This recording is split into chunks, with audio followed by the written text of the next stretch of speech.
This isn't a good one. The gang's all here. Oh no! Not you, Michael! Who could have guessed? Wow. It's from the Justice Department right here. What? So Asmongold got tricked by the fake photo, which is understandable. But we're about to break this down because this photo is actually not what it appears to be. What a twist. I don't think this surprised anybody, really.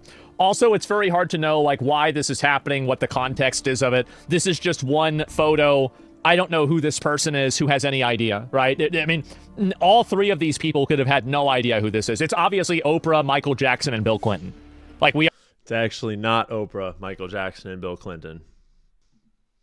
The government is doing such a good job distracting you guys with this Michael Jackson photo, but I don't think they were betting on me having the alt take of that exact moment. Here's the photo without the black boxes. Those aren't victims. Those are his kids. Those are his two kids and Diana Ross's son. This photo is completely unrelated to the Epstein files, and it is serving as a distraction. Of course, they got ever so lucky that the Jeffrey Epstein dude who takes photos with everyone, because he's a Hollywood creep, and I have a story for you later because I have a personal story. And he does take photos with everyone. That's Jay Bunzie on Instagram, JBUNZIE, if you want to watch that full reel and get the whole story there. But let's continue. Y'all know this.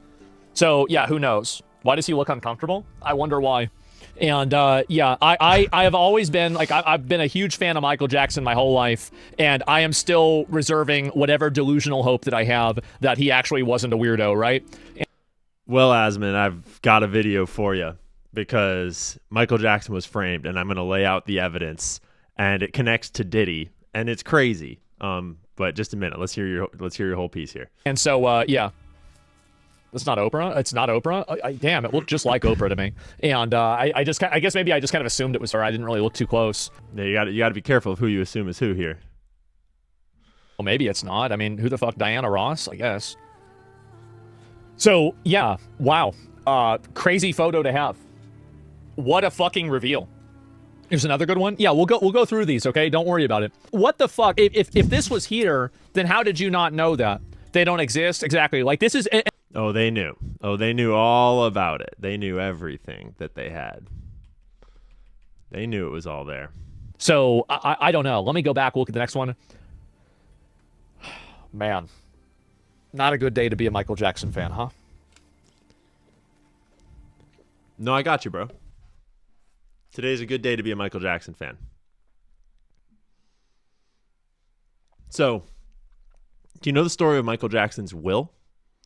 How it got rewritten right around the time of his death, and how his siblings actually insisted that it was fake. They went to court over it for a long time. His siblings all claimed that the will was fake, signed in 2002. This new will appeared right before his death, apparently, and it cut his whole family out of his estate. A little weird. Many of the misgivings stem from the will's final page, which bears the signatures of 3 witnesses who claim Jackson signed the document on July 7th, 2002 in Los Angeles. But Jackson's family points out that the singer was in New York on that day, a point the Reverend Al Sharpton recently bolstered by showing video of the Thriller singer appearing with him at an event in Harlem that day. Weird.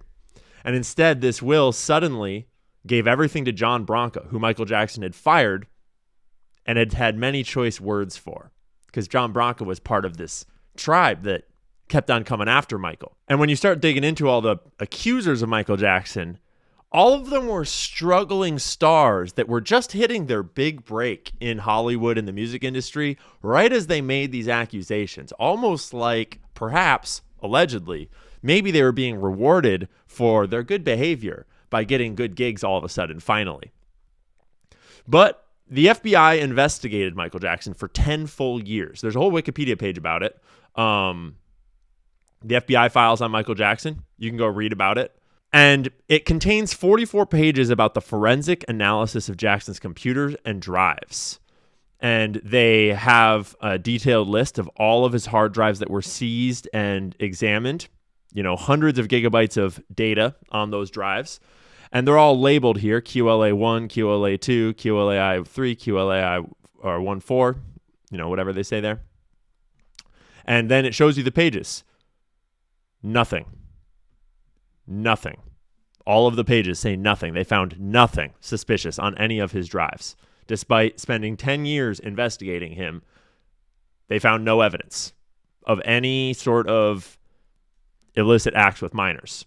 And in fact, all of his closest friends and all of the minors that he was friends with, because let's be real, he was weird. Like he was a little child, stunted. He had his whole, he had a whole complex. But the question of was he abusing minors? When you really dig into it, the evidence is a strong no. And the attacks against him ramped up, first from slander like Wacko Jacko, which is literally reference to an old monkey doll from I think the 1900s, 1800s. And then it moved on to other media attacks. And then when that wasn't enough, it moved on to these sorts of allegations about, stuff with minors. And it went on and on and on for years. But Michael Jackson kept on fighting, and he kept on buying up the rights to his own music and then to other people's music. And eventually it was maybe a little too much. But Michael Jackson had been protected his whole lifetime by his head of security, Bill Bray, who was like a father to Michael, the father that Michael never had. And they were extremely close. Bill watched Michael through all of his formative years, looked after him his entire career, until eventually Bill got so old that he had to retire. And this is a handwritten note from Michael Jackson to Bill. And it's kind of intense to read. Bill, it's been a long, long road. We have traveled throughout the years, concert tours, meeting dignitaries, kings and queens of countries, touring around the world twice, making people happy through the gift and love of music. I'm coming of age now and really recognize the importance of true love. Joseph never even had time for me. He only saw me as a way for him to make money.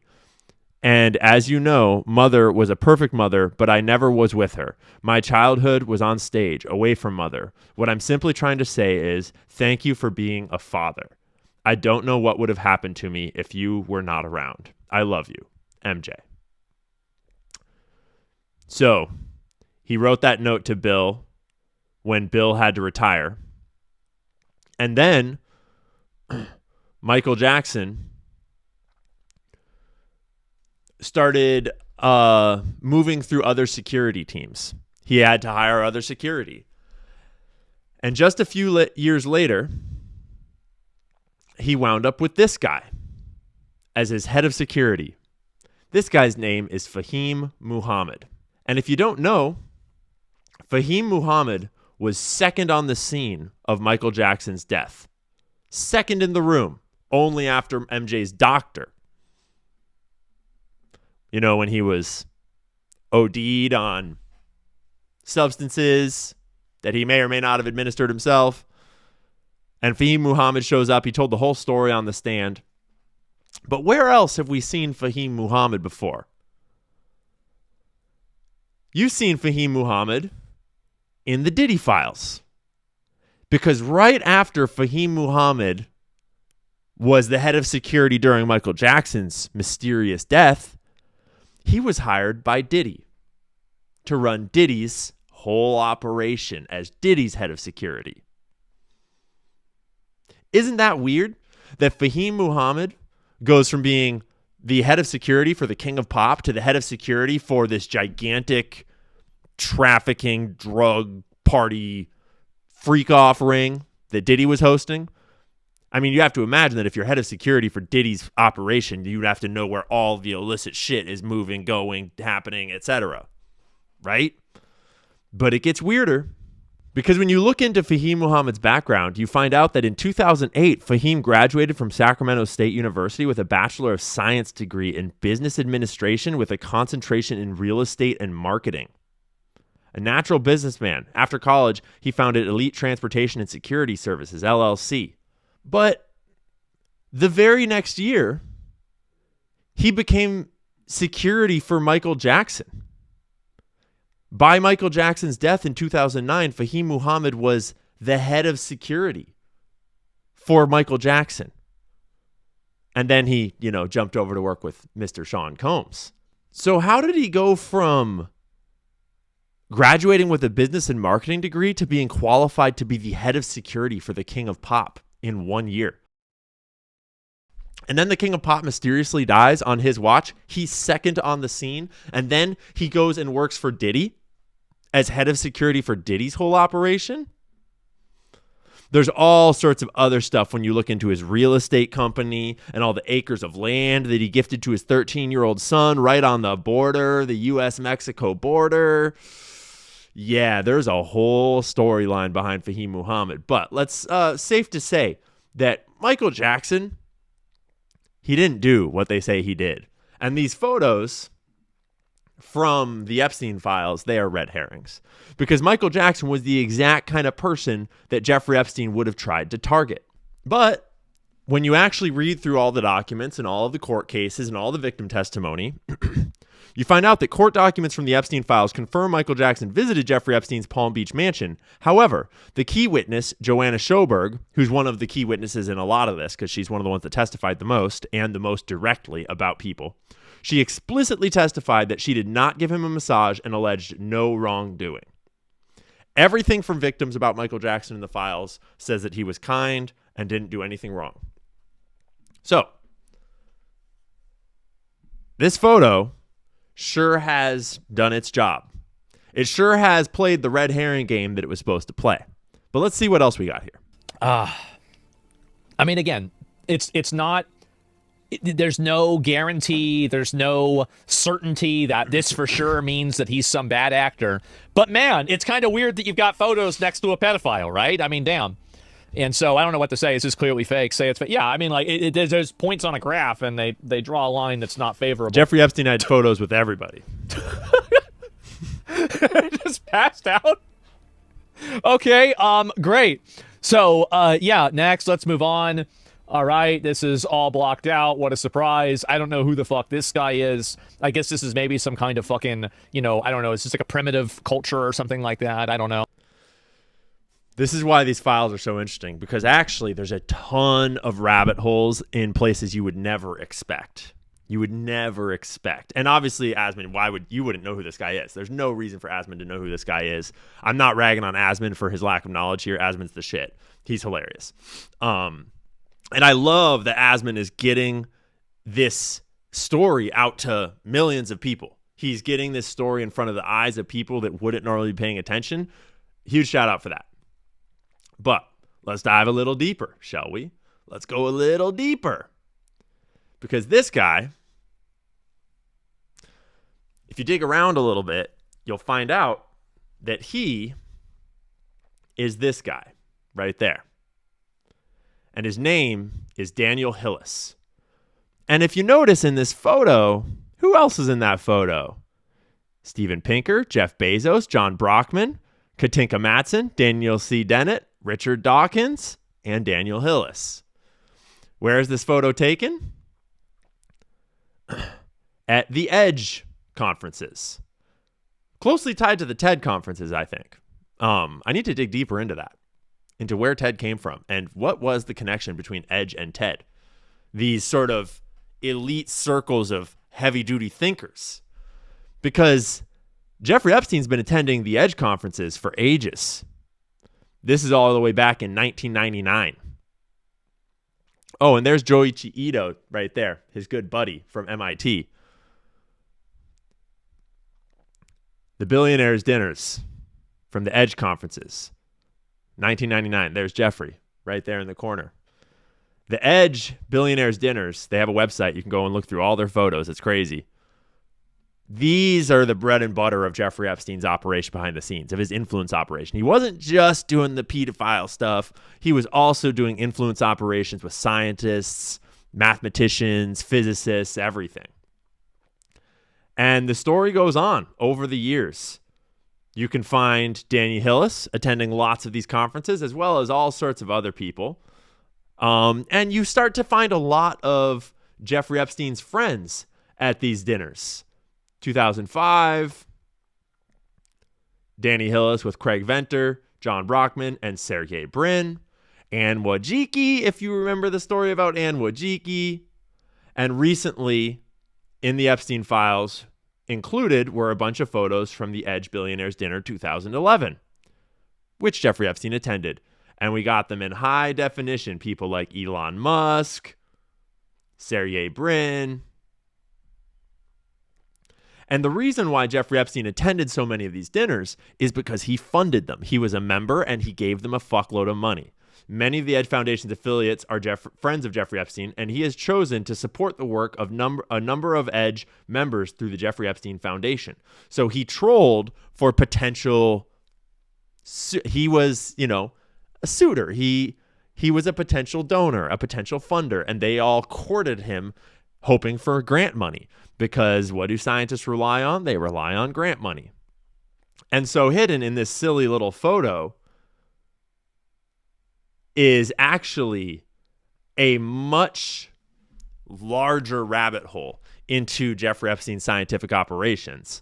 And you start to wonder, Danny Hillis, how much travel did you do with Jeffrey Epstein? How many photos do you appear in Jeffrey Epstein's archives? What skeletons are in that closet? And the answer might be none. Maybe Danny Hillis is just a scientist that wanted funding and enjoyed the company and intellectual conversation of a man like Jeffrey Epstein and his other intelligent friends. Possible.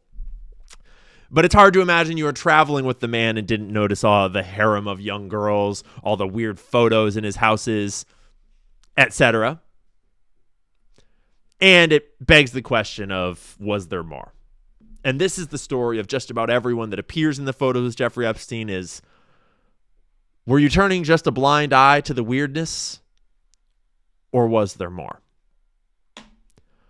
Only time will tell.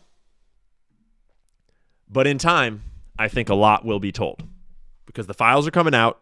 People are still curious. People are still asking questions. The story's not going away. It's not a Democrat hoax. Sorry, Trump. And I've been working on a side project that I'm going to announce soon that we're going to give away for free. That's going to make it much easier for regular citizens to dig through all of these files because they're purposely releasing them in ways that make them impossible to access, impossible to understand, impossible to see through all of them except for, these redacted photos. But in those documents, there are stories. And in those stories, there are victims and there are perpetrators and there are crimes. And it's long past time that we had justice for the victims of Jeffrey Epstein. So, thanks for watching. Thanks for paying attention. Thanks for asking questions, for not letting criminals off the hook, not letting corruption go, not falling into the trap of the tribalist partisan politics, and instead holding values and America first. Fuck all the rest of them. Conspiracy theories are entering a dangerous... Information is the oxygen of the democracy. There's so much evidence out there that even if less than 1% is true, that would be enough to collapse the current paradigm.